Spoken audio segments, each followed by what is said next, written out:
ನಾವೆಲ್ಲರೂ ಎದ್ದು ನಿಂತು ರಾಷ್ಟ್ರಕ್ಕೆ ಗೌರವವನ್ನು ಸಲ್ಲಿಸಬೇಕಿದೆ.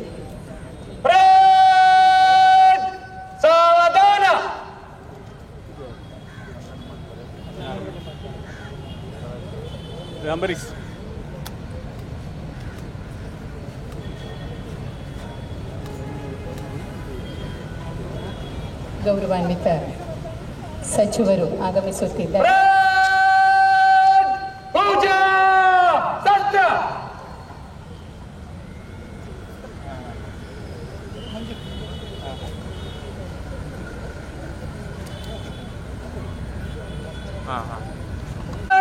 ರಾಷ್ಟ್ರೀಯ ವಂದನಾ ಶಾಸ್ತ್ರ.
ಆಹ್ವಾನಿಸಲು ಆಗಮಿಸುತ್ತಿದ್ದಾರೆ. ಮಾನ್ಯರೇ, ಸ್ವತಂತ್ರ ದಿನಾಚರಣೆ ಕವಾಯತಿನಲ್ಲಿ 14 ತುಕಡಿಗಳು ಭಾಗವಹಿಸಿದ್ದು ಕವಾಯತು ತಮ್ಮ ಪರಿವೀಕ್ಷಣೆಗೆ ಸಜ್ಜಾಗಿದೆ. ಸಚಿವರು ದಂಡನಾಯಕರ ಆಹ್ವಾನವನ್ನು ಸ್ವೀಕರಿಸಿ ತೆರೆದ ವಾಹನದಲ್ಲಿ ದಂಡನಾಯಕರೊಂದಿಗೆ ಕವಾಯತಿನ ಪರಿವೀಕ್ಷಣೆಗಾಗಿ ತೆರಳುತ್ತಿದ್ದಾರೆ. ಕರಾವಳಿ ಭಾಗದ ಸ್ವಾತಂತ್ರ್ಯ ಪೂರ್ವ ಮತ್ತು ಅನಂತರದ ಚಾರಿತ್ರಿಕ ಬೆಳವಣಿಗೆ ವಿದ್ಯಮಾನಗಳ ಭಾಗವಾಗಿರುವ ಈ ಮೈದಾನವು ಸ್ವಾತಂತ್ರ್ಯ ಪೂರ್ವದಲ್ಲಿ ಪೊಲೀಸರ ಕವಾಯತಿಗಾಗಿ ಬಳಕೆಯಾಗುತ್ತಿತ್ತು. 1900 ನೆಹರು ಅವರು ಇಲ್ಲಿ ಭಾಷಣ ಮಾಡಿದ್ದರು. ದೇಶಾದ್ಯಂತ ಉಪ್ಪಿನ ಸತ್ಯಾಗ್ರಹ ನಡೆದಾಗ ಮಂಗಳೂರು ನಗರ ಮಹಿಳಾ ಪೊಲೀಸರ ತಂಡದಿಂದ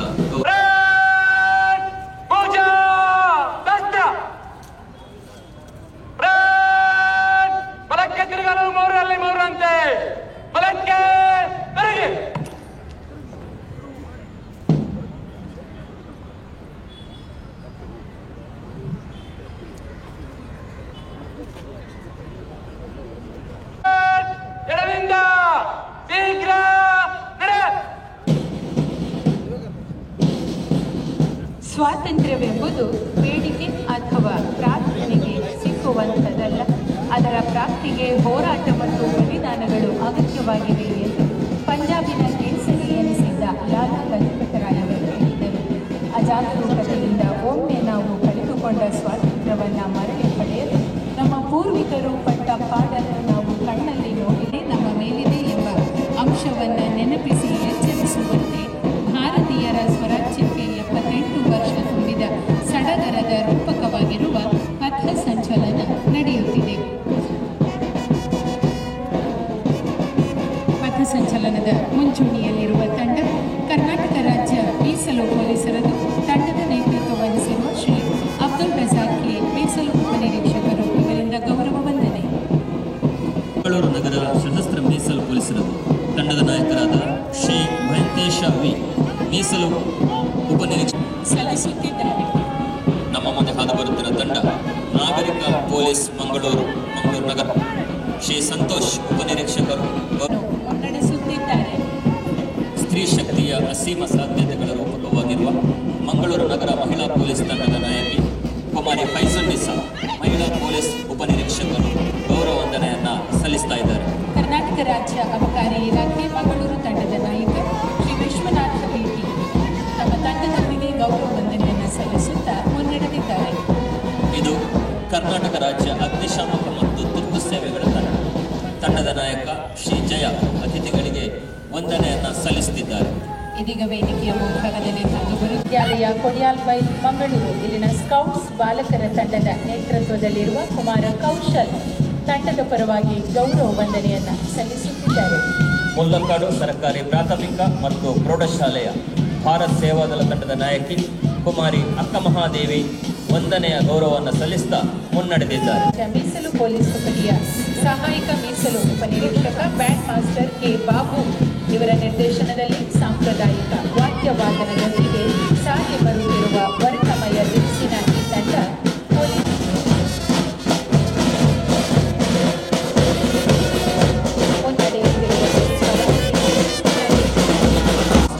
ಧನರಾಜ್ ಪೂಜಾರಿ ಗೌರವ ವಂದನೆಯನ್ನು ಸಲ್ಲಿಸ್ತಾ ಇದ್ದಾರೆ.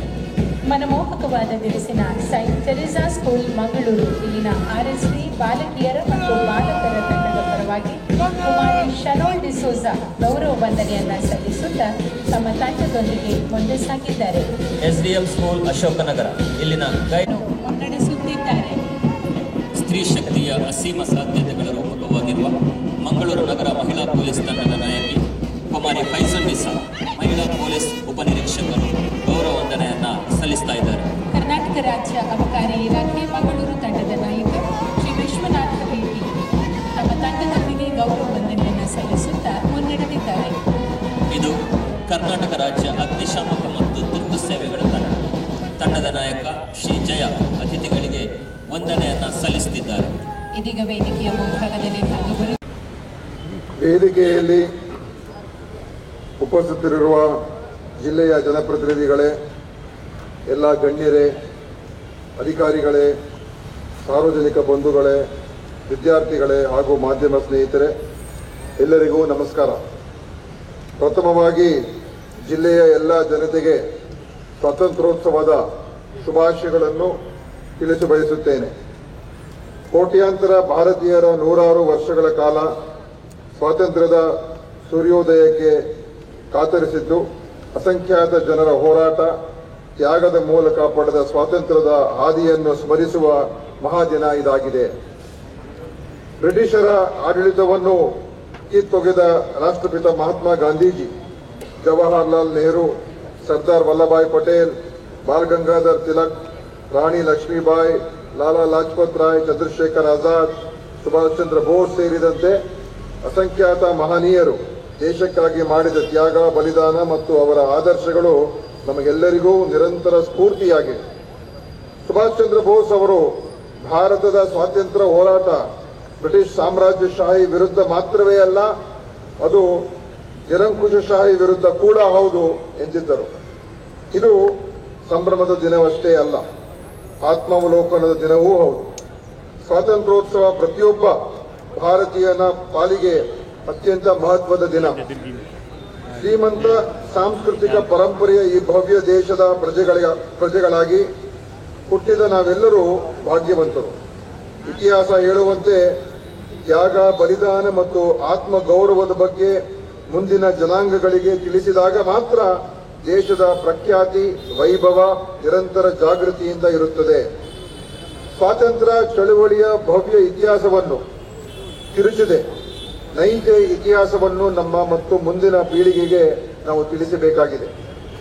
ಶ್ರೀಮಂತ ಚರಿತ್ರೆ, ಶ್ರೇಷ್ಠ ಪರಂಪರೆ, ಸಾಂಸ್ಕೃತಿಕ ವೈವಿಧ್ಯತೆ ಹೊಂದಿರುವ ನಮ್ಮ ದೇಶ ಸ್ವಾತಂತ್ರ್ಯಗೊಂಡ ಬಳಿಕ ರಾಷ್ಟ್ರವನ್ನು ಕಟ್ಟಿ ಬೆಳೆಸಬೇಕಾದ ಮಹತ್ತರ ಜವಾಬ್ದಾರಿ ದೇಶದ ಆಡಳಿತಗಾರರ ಮುಂದೆ ಇತ್ತು. ದೇಶದ ಅಭಿವೃದ್ಧಿ, ಮೂಲಸೌಕರ್ಯಗಳ ನಿರ್ಮಾಣ, ಮಾನವ ಸಂಪನ್ಮೂಲಗಳನ್ನು ಬೆಳೆಸುವುದು, ಶಿಕ್ಷಣ, ಆರೋಗ್ಯ ಸೇವೆಗಳನ್ನು ಒದಗಿಸುವುದು ಸೇರಿದಂತೆ ರಾಷ್ಟ್ರ ನಿರ್ಮಿಸುವ ಕಠಿಣ ಸವಾಲು ಸರ್ಕಾರದ ಮುಂದೆ ಇತ್ತು.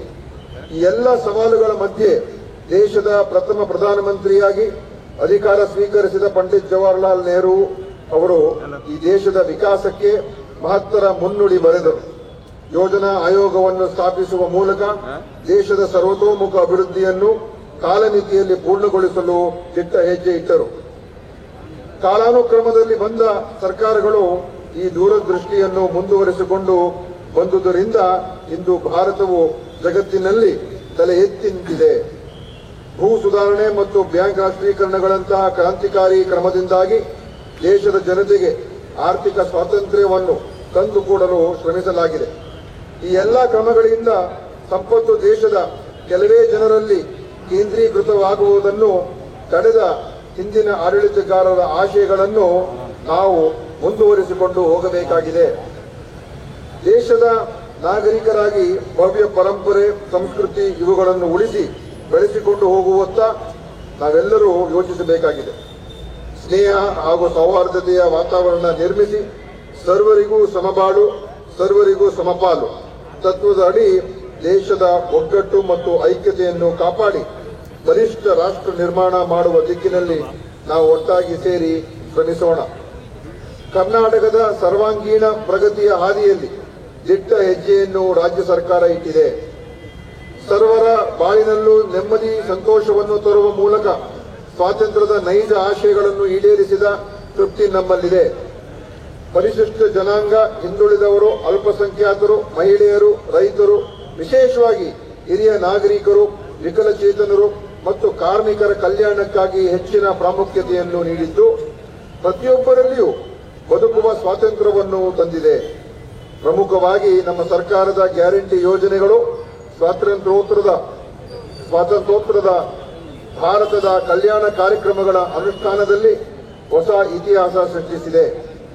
ಸರ್ಕಾರದ ಈ ಯೋಜನೆಗಳು ಜನಸಾಮಾನ್ಯರ ಜೀವನದಲ್ಲಿ ನೆಮ್ಮದಿ ನೀಡಿ ಅವರ ಆರ್ಥಿಕ ಸಂಕಟಗಳಿಗೆ ತಕ್ಕ ಮಟ್ಟಿಗೆ ಪರಿಹಾರ ನೀಡಿದೆ ಎಂಬುದೇ ನಮ್ಮಲ್ಲಿ ಸಾರ್ಥಕತೆ ಮೂಡಿಸಿದೆ.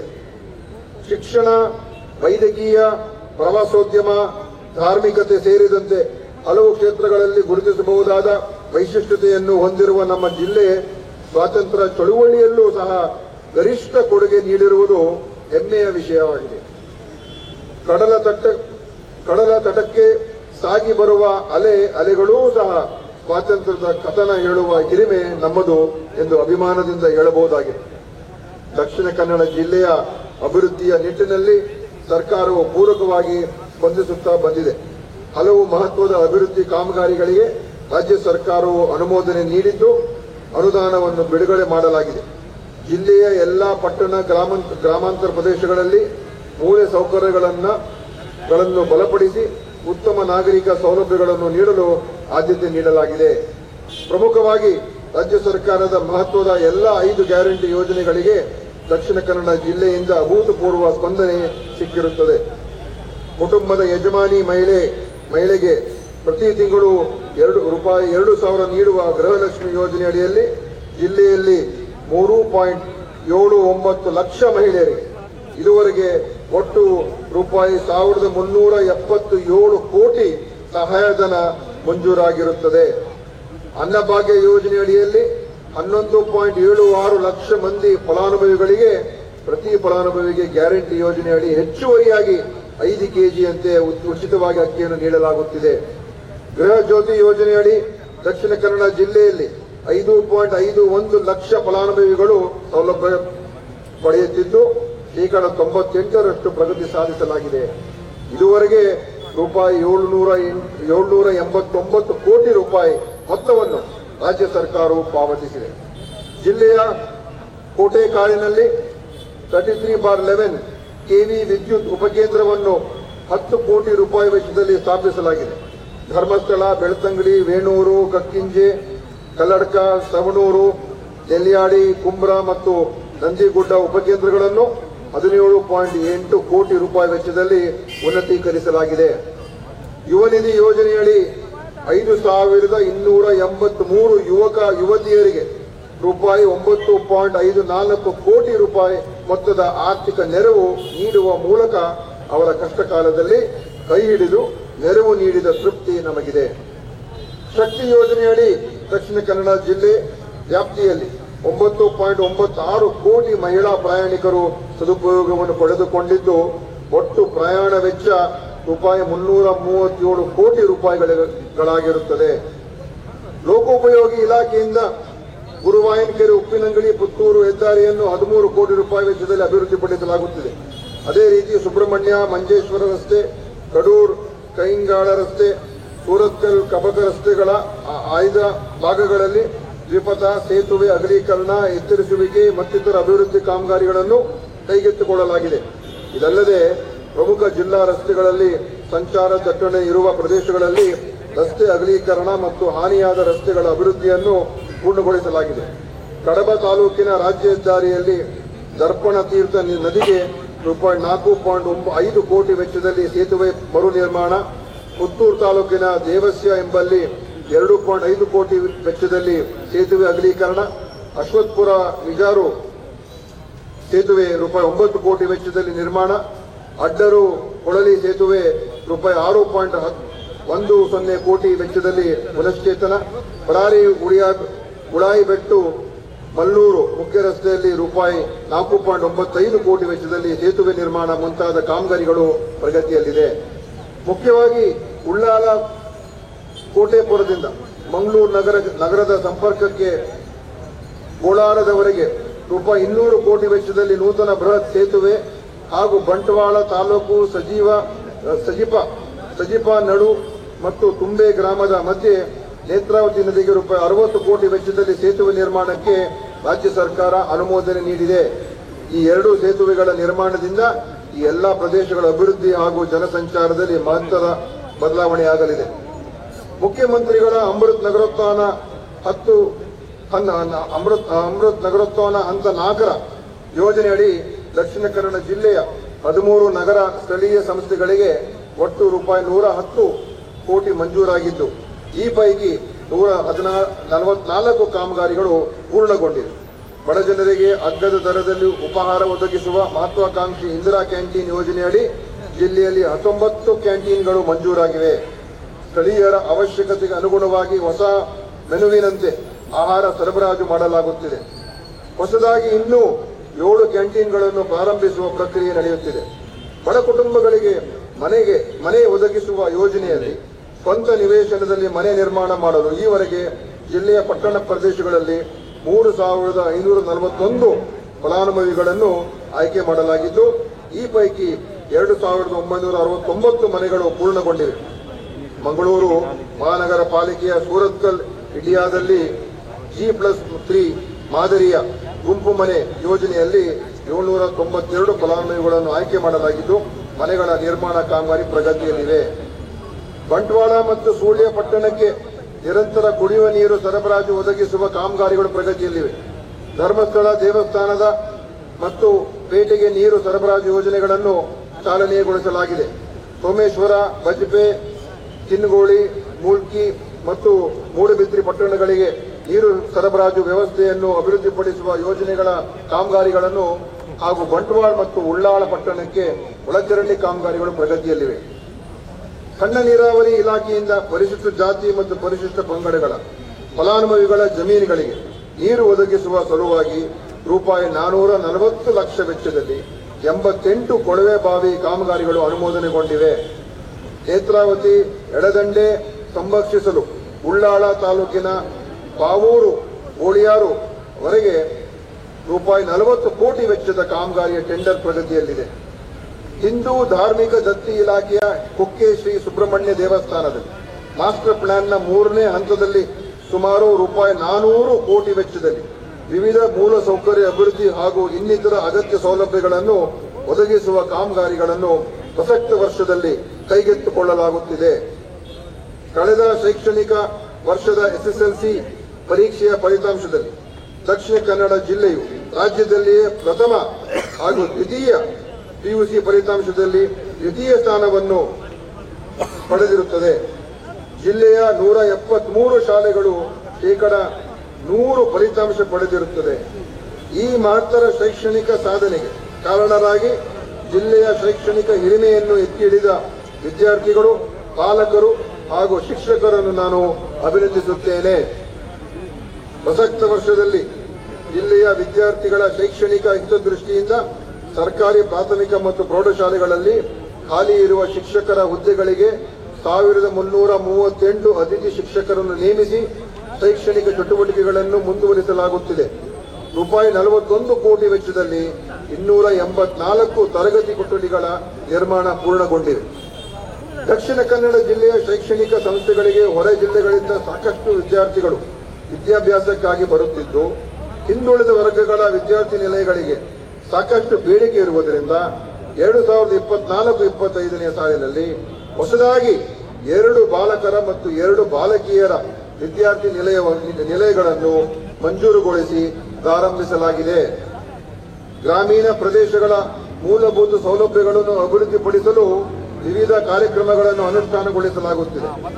ಜಲ್ ಜೀವನ್ ಮಿಷನ್ ಯೋಜನೆಯಡಿ ಅಲಂಕಾರು, ಅಳಿಕೆ, ಸುಟ್ರುಪ್ಪಾಡಿ, ಮೂಡಬಿದ್ರೆ, ಉಳಾಯಿಬೆಟ್ಟು, ಇಳಂತಿಲ ಹಾಗೂ ಉಳ್ಳಾಳ, ಕೋಟೆಕಾರು ಹೀಗೆ ಒಟ್ಟು 7 ಬಹುಗ್ರಾಮ ಕುಡಿಯುವ ನೀರಿನ ಯೋಜನೆಗಳು ಪ್ರಗತಿಯಲ್ಲಿವೆ. ಜಿಲ್ಲೆಯ 223 ಗ್ರಾಮ ಪಂಚಾಯತ್ಗಳು ಒಣತ್ಯಾಜ್ಯವನ್ನು ನಿರ್ವಹಿಸಲು ಎಂಆರ್ಎಫ್ ಘಟಕ ಸೌಲಭ್ಯ ಕಲ್ಪಿಸಿರುವ ರಾಜ್ಯದ ಮೊದಲ ಜಿಲ್ಲೆಯಾಗಿದೆ. ಕರ್ನಾಟಕ ರತ್ನ ಡಾಕ್ಟರ್ ಪುನೀತ್ ರಾಜ್ಕುಮಾರ್ ಹೃದಯ ಜ್ಯೋತಿ ಯೋಜನೆಯು ಚಾಲನೆಗೊಂಡಿದ್ದು, ಹೃದಯಾಘಾತದಿಂದ ಜನರನ್ನು ರಕ್ಷಿಸಲು ಕರ್ನಾಟಕ ರಾಜ್ಯ ಸರ್ಕಾರ ಕಾರ್ಯಕ್ರಮದ ಅನುಷ್ಠಾನ ಮಾಡಿ ಜಿಲ್ಲೆ ಹಾಗೂ ಎಲ್ಲ ತಾಲೂಕು ಆಸ್ಪತ್ರೆಗಳಲ್ಲಿ ಹಬ್ ಮತ್ತು ಸ್ಪೋಕ್ ಮಾದರಿಯಲ್ಲಿ ನಡೆಸುತ್ತಿದೆ.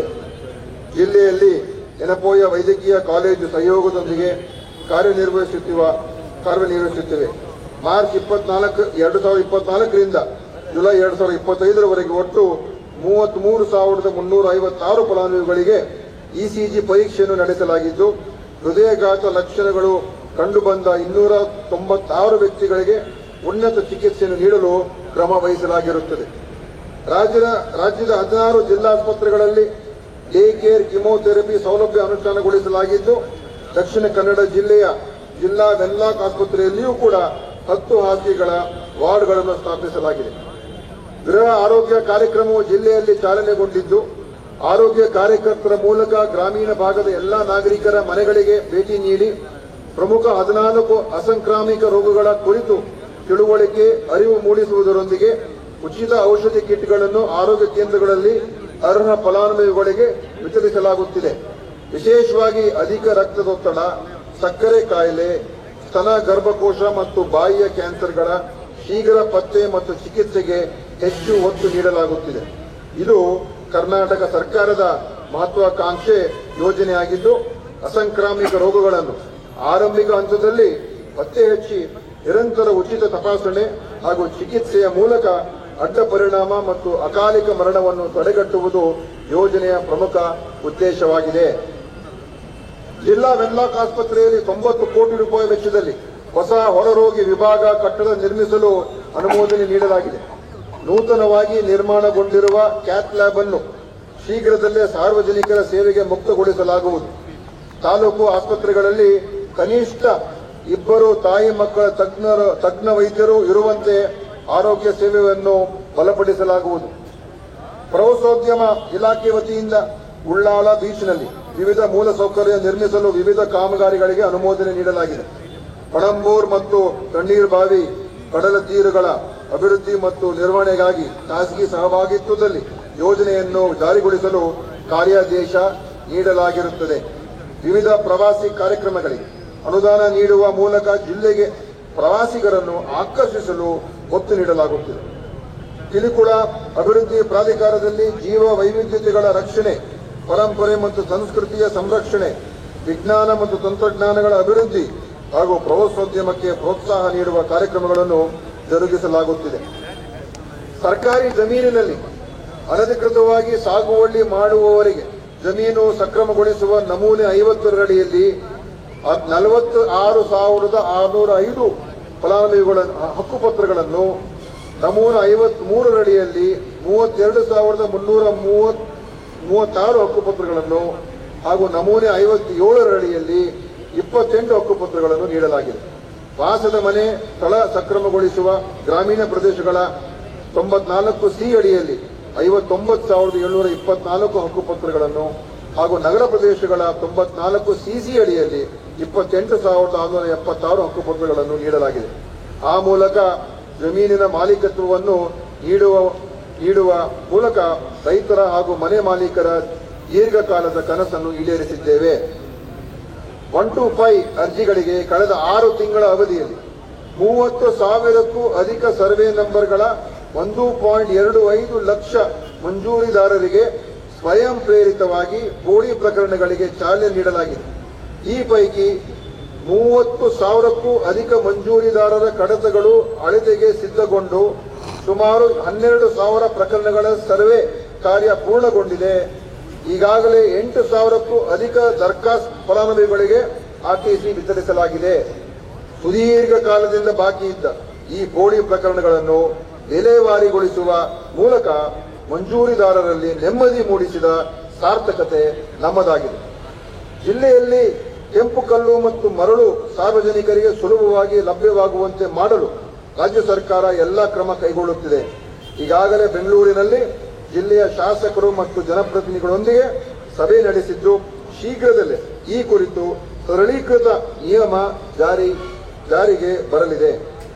ಜಿಲ್ಲೆಯಲ್ಲಿ ಈ ಸ್ವತ್ತು 9/11 ವಿತರಣೆಯಲ್ಲಿ ಉಂಟಾಗಿರುವ ಸಮಸ್ಯೆಗಳಿಗೆ ಪರಿಹಾರ ಕಂಡುಹಿಡಿಯಲು ಬೇರೆ ಬೇರೆ ಇಲಾಖೆಯ ಸಚಿವರುಗಳ ಮತ್ತು ಹಿರಿಯ ಅಧಿಕಾರಿಗಳ ಸಭೆ ನಡೆಸಿ ಇದಕ್ಕೊಂದು ಪರಿಹಾರ ಕಂಡುಹಿಡಿಯಲು ತೀರ್ಮಾನಿಸಲಾಗಿದ್ದು, 2 ದಶಕಗಳಿಂದ ಜಿಲ್ಲೆಯ ಜನರು ಮನೆ ಕಟ್ಟಡ ನಿರ್ಮಿಸಲು ಆಗುತ್ತಿರುವ ಸಮಸ್ಯೆಯನ್ನು ನಿವಾರಿಸಲು ಅಗತ್ಯ ಕ್ರಮ ಕೈಗೊಳ್ಳಲಾಗುತ್ತಿದೆ. ಜಿಲ್ಲೆಯಲ್ಲಿ ಇತ್ತೀಚೆಗೆ ನಡೆದ ಹತ್ಯೆ ಪ್ರಕರಣಗಳನ್ನು ಸರ್ಕಾರವು ಗಂಭೀರವಾಗಿ ಪರಿಗಣಿಸಿತ್ತು. ಕೋಮು ಸಂಬಂಧಿತ ಘರ್ಷಣೆಗಳನ್ನು ತಪ್ಪಿಸಲು ದಕ್ಷಿಣ ಕನ್ನಡ ಜಿಲ್ಲೆಯ ವ್ಯಾಪ್ತಿಗೆ ಒಳಗೊಂಡಂತೆ ವಿಶೇಷ ನಿಗ್ರಹ ಪಡೆ ಸ್ಥಾಪಿಸಲಾಗಿದೆ. ಜಿಲ್ಲೆಯಲ್ಲಿ ಯಾವುದೇ ಬಾಹ್ಯ ಒತ್ತಡಕ್ಕೆ ಅವಕಾಶವಿಲ್ಲದೆ ಶಾಂತಿ ಮತ್ತು ಸುವ್ಯವಸ್ಥೆ ಕಾಪಾಡಲು ಪೊಲೀಸ್ ಇಲಾಖೆಗೆ ಸಂಪೂರ್ಣ ಜವಾಬ್ದಾರಿ ಗೊತ್ತುಪಡಿಸಲಾಗಿದೆ. ಕೋಮು ಪ್ರಕರಣಗಳ ಮೂಲವನ್ನು ಅರಿಯಲು ಜಿಲ್ಲೆಯ ಜನಪ್ರತಿನಿಧಿಗಳು ವಿವಿಧ ಕ್ಷೇತ್ರಗಳ ಮುಖಂಡರೊಂದಿಗೆ ಶಾಂತಿ ಸೌಹಾರ್ದ ಸಭೆ ನಡೆಸಲಾಗಿದ್ದು, ಈ ಸಭೆಯಲ್ಲಿ ಮೂಡಿಬಂದ ಒಮ್ಮತದ ಅಭಿಪ್ರಾಯದಂತೆ ಅನೇಕ ಕ್ರಮಗಳನ್ನು ಕೈಗೊಳ್ಳಲಾಗುತ್ತಿದೆ. ಜಿಲ್ಲೆಯಲ್ಲಿ ಶಾಂತಿ ಮತ್ತು ಸುವ್ಯವಸ್ಥೆ ಕಾಪಾಡಲು ದೇವಸ್ಥಾನ, ಮಸೀದಿ, ಚರ್ಚ್ಗಳ ಧಾರ್ಮಿಕ ಮುಖಂಡರು ತಮ್ಮ ತಮ್ಮ ಧಾರ್ಮಿಕ ಕೇಂದ್ರಗಳಲ್ಲಿ ಜನರಿಗೆ ತಿಳುವಳಿಕೆ ನೀಡಬೇಕು. ಸಾಮರಸ್ಯದಿಂದ ಅಭಿವೃದ್ಧಿ ಸಾಧ್ಯ ಎಂಬುದನ್ನು ಸಮಾಜದ ಜನರಿಗೆ ಮನದಟ್ಟು ಮಾಡಬೇಕಾಗಿದೆ. ಕಲೆ, ನಾಟಕ, ಯಕ್ಷಗಾನ ಕ್ಷೇತ್ರಗಳಲ್ಲೂ ಸಹ ಸಾಮರಸ್ಯ ಸಂದೇಶ ಸಾರುವತ್ತ ಕಲಾವಿದರು ಹೆಚ್ಚಿನ ಗಮನ ಹರಿಸಬೇಕು. ಹಿಂಸೆಗೆ ಅವಕಾಶ ನೀಡದೆ ಜಿಲ್ಲೆಯ ಸರ್ವತೋಮುಖ ಅಭಿವೃದ್ಧಿಗೆ ಎಲ್ಲರೂ ಕೈ ಜೋಡಿಸಬೇಕು. ದೇಶದ ಸ್ವಾತಂತ್ರ್ಯಕ್ಕಾಗಿ ತ್ಯಾಗ ಬಲಿದಾನ ಮಾಡಿದ ಎಲ್ಲ ಮಹಾನ್ ಚೇತನಗಳಿಗೂ ನಮನ ಸಲ್ಲಿಸುವುದು ಪ್ರತಿಯೊಬ್ಬ ಭಾರತೀಯನ ಕರ್ತವ್ಯ. ದೇಶಕ್ಕಾಗಿ ಹೋರಾಡಿದ ಎಲ್ಲ ಮಹಾನ್ ವ್ಯಕ್ತಿಗಳ ಆದರ್ಶ ನಮ್ಮ ಯುವ ಪೀಳಿಗೆಯಲ್ಲಿ ಮೇಳೈಸಬೇಕಿದೆ. ನಮ್ಮ ದೇಶ ಚೈತನ್ಯಯುತ ಅಭಿವೃದ್ಧಿಶೀಲ ರಾಷ್ಟ್ರವಾಗಬೇಕಾದರೆ ನಮ್ಮಲ್ಲಿ ಭಾರತೀಯತೆ, ದೇಶದ ಭವ್ಯತೆ, ದಿವ್ಯತೆ ಮತ್ತು ಪಾವಿತ್ರ್ಯತೆಗಳ ಅರಿವು, ದೇಶ ಪ್ರೇಮ, ದೇಶ ಭಕ್ತಿ ಉಕ್ಕಿ ಹರಿಯಬೇಕು. ರಾಷ್ಟ್ರದ ಹೆಮ್ಮೆ ಮತ್ತು ಗೌರವದ ಪ್ರತೀಕವಾಗಿರುವ ಭಾರತೀಯರ ಭರವಸೆ ಮತ್ತು ಆಶೋತ್ತರಗಳನ್ನು ಪ್ರತಿನಿಧಿಸುವ ಹಾಗೂ ನಮ್ಮ ಸ್ವಾತಂತ್ರ್ಯ ಮತ್ತು ಸಾರ್ವಭೌಮತೆಯ ಸಾಕಾರ ರೂಪವಾಗಿರುವ ನಮ್ಮ ರಾಷ್ಟ್ರ ಧ್ವಜಕ್ಕೆ ಗೌರವಿಸಬೇಕಾದದ್ದು ನಮ್ಮೆಲ್ಲರ ಕರ್ತವ್ಯ. ಒಂದು ಪೀಳಿಗೆ ಸ್ವಾತಂತ್ರ್ಯಕ್ಕಾಗಿ ಅವಿಶ್ರಾಂತವಾಗಿ ಹೋರಾಡಿತು. ಅವರ ತ್ಯಾಗಗಳನ್ನು ನೆನಪಿಸಿ ಹೆಮ್ಮೆ ಪಡುವ ರಾಷ್ಟ್ರವನ್ನು ನಿರ್ಮಿಸಲು ನಾವು ಶ್ರಮಿಸಬೇಕು. ವೈವಿಧ್ಯತೆಯನ್ನು ಉಳಿಸಿಕೊಂಡು ಏಕತೆಯೊಂದಿಗೆ ಸಾಗಬೇಕಿದೆ. ರಾಷ್ಟ್ರದ ಬೆಳವಣಿಗೆ ಮತ್ತು ಅಭಿವೃದ್ಧಿಗೆ ಕೊಡುಗೆ ನೀಡುವ ಯಾವುದೇ ಅವಕಾಶವನ್ನು ನಾವು ಬಿಟ್ಟುಕೊಡಬಾರದು. ಜವಾಬ್ದಾರಿಯುತ ನಾಗರಿಕರಾಗಿ ದೇಶದ ಉಜ್ವಲ ಭವಿಷ್ಯಕ್ಕಾಗಿ ಕೆಲಸ ಮಾಡಲು ಪ್ರತಿಜ್ಞೆ ಮಾಡೋಣ. ನಮ್ಮ ಪರಂಪರೆಯನ್ನು ಗೌರವಿಸಿ ಶ್ರೇಷ್ಠತೆಗಾಗಿ ಶ್ರಮಿಸೋಣ. ಇಂದಿನ ಸ್ವಾತಂತ್ರ್ಯ ದಿನಾಚರಣೆ ನಮಗೆಲ್ಲ ಸ್ಫೂರ್ತಿ ನೀಡಲಿ ಎಂದು ಹಾರೈಸುತ್ತಾ ಈ ಸುಂದರ ಸಂದರ್ಭದಲ್ಲಿ ಮತ್ತೊಮ್ಮೆ ತಮ್ಮೆಲ್ಲರಿಗೂ ಸ್ವಾತಂತ್ರ್ಯೋತ್ಸವದ ಶುಭ ಹಾರೈಸಿ ನನ್ನ ಮಾತುಗಳನ್ನು ಮುಗಿಸುತ್ತೇನೆ. ಜೈ ಹಿಂದ್, ಜೈ ಕರ್ನಾಟಕ. ಗೌರವ ಸುದ್ದಿ ಚಾನಲ್, ಕ್ಷಣ ಕ್ಷಣದ ಸುದ್ದಿಗಾಗಿ.